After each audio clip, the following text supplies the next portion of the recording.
and educational leaders from different parts of the world, from Canada, from United States, from Malaysia, from Nepal, and from India.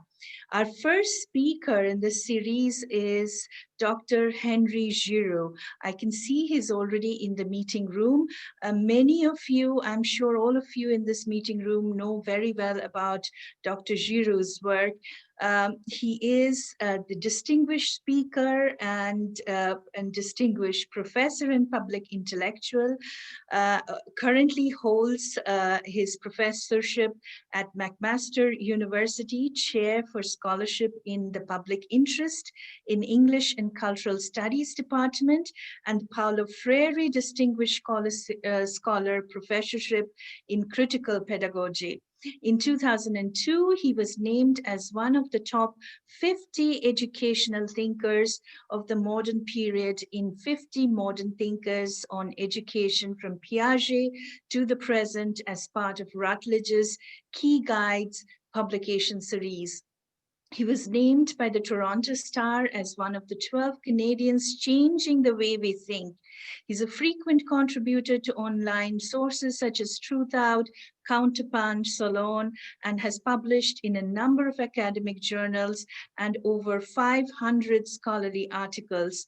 His most recent books are Neoliberalism's War on Higher Education, on Critical Pedagogy, and Race, Politics, and Pandemic Pedagogy, Education in Time of Crisis, which is forthcoming in the new year. We are all looking forward to reading his new book. Over to you, Dr. Giroux.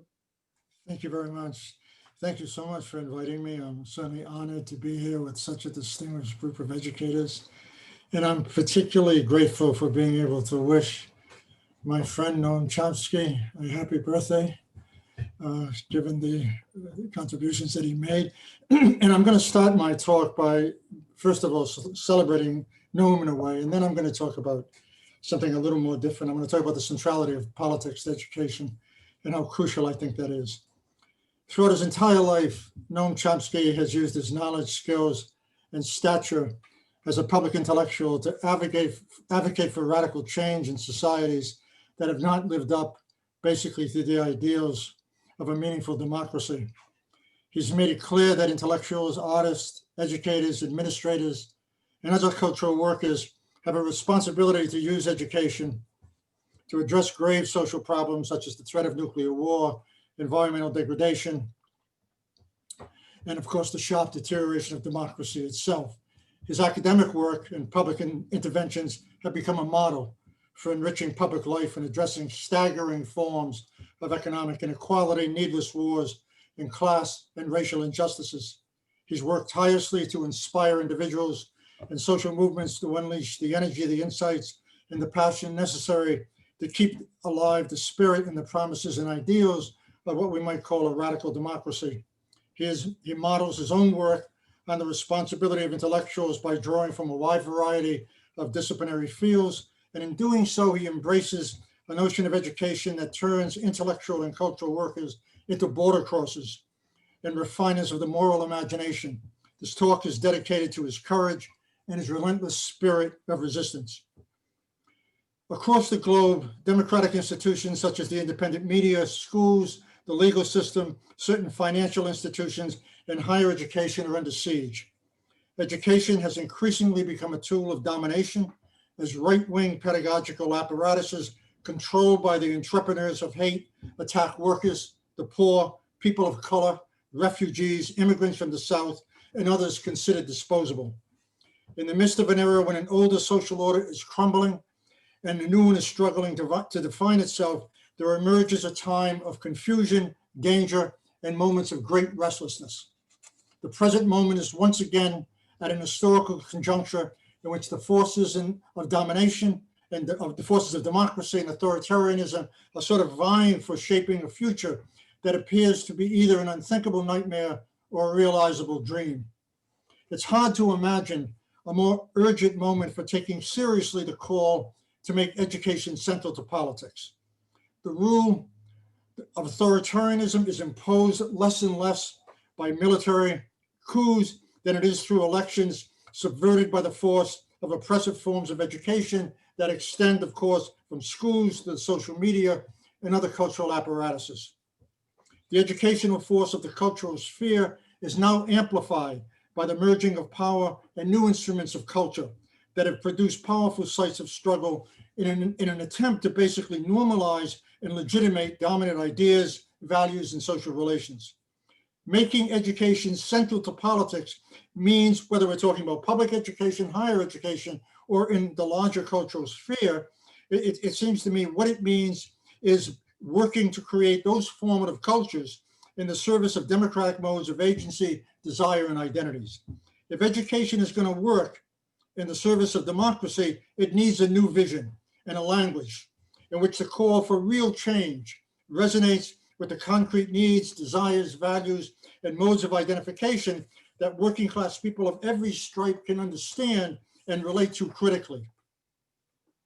It seems to me that education must be broadly understood as taking place in various locations and defined in part to the interrogation of the claims that it makes on democracy itself.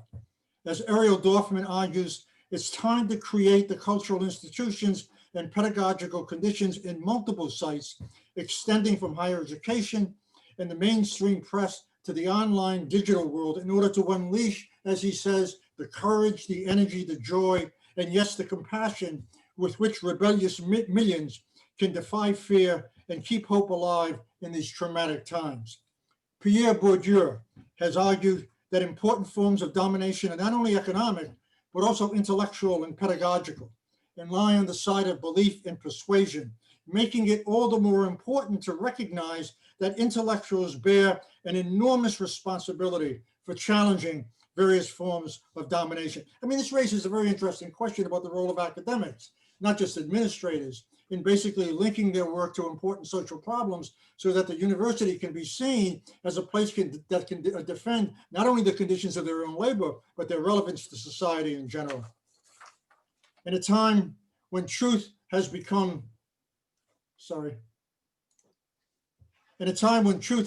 malleable and people are being told that the only obligations of citizenship is to consume, language has become thinner and more individualistic, detached from history and more self-oriented, all the while undermining viable democratic social spheres as spaces where politics can bring people together and collective agents are willing to push at the frontiers of what we might call the political and moral imagination. And it seems to me that as educators and intellectuals, it's crucial to remember that there is no genuine democracy without the presence of citizens willing to hold power accountable, engage in forms of moral witnessing, break the continuity of common sense, and challenge the normalization of anti-democratic institutions, policies, ideas, and social relations. Making education central to politics, it seems to me, suggests that we ask uncomfortable questions about what Arundhati Roy calls our values, our traditions, our vision for the future, our responsibility as citizens, the legitimacy of our democratic institutions, the role of the state, the police, the army, and the intellectual community. Democracy's survival depends upon a set of habits, values, ideas, and culture and institutions that sustain it. Democracy is both fragile and always unfinished, and its fate and its future and fate are not only a political issue, but also an educational one as well. In the end, there is no democracy without an informed public, and there is no justice without a language critical of injustice. Democracy should be a way of thinking about education, and education should be a way of implementing democracy, one that thrives on connecting pedagogy to the practice of freedom, learning to ethics, and agency to the imperatives of social responsibility and the public good. In the age of nascent fascism, it is not enough to connect education with the defense of reason, informed judgment, and critical agency. It must also be aligned with the power and potential of collective resistance. We live in dangerous times. Consequently, there's an urgent need for more individuals, institutions, and social movements to come together in the belief that the current regimes of tyranny can be resisted, that alternative futures are possible, and that acting on these beliefs through collective resistance will make radical change happen. It seems to me that, to go back to Noam Chomsky's work is infused with the notion that we should all take seriously, and that notion is that history is open, and that it's necessary for people to think otherwise in order to act otherwise, especially if we want to imagine and bring into being alternative democratic futures and horizons of possibility. Chomsky's insistence, his importance in developing a vision infused with a mix of justice, hope, and struggle has never been more important for educators than it is today. Moreover, in the face of the emerging tyranny and fascist politics that are spreading around the globe, it's time to heed its call to merge a sense of moral outrage with a sense of civic courage and collective action. At the very least, education is central to politics because it provides the foundation for those of us who believe that democracy is a site of struggle, which can only be engaged through an awareness of both its fragility and its necessity. What we cannot do is look away. Goya was right when he warned, the sleep of reason produces monsters. Thank you. Thank you, Dr. Giroux, for your talk and for reminding us of Chomsky's own writings and thoughts on democracy and faith in the power of the people for a better future. And I'm sure we are going to see a better world, and we are going to all strive and work together and struggle together, as you mentioned, for a better, more democratic future. With this, I would really like to thank you once again and move on to our next speaker from Malaysia.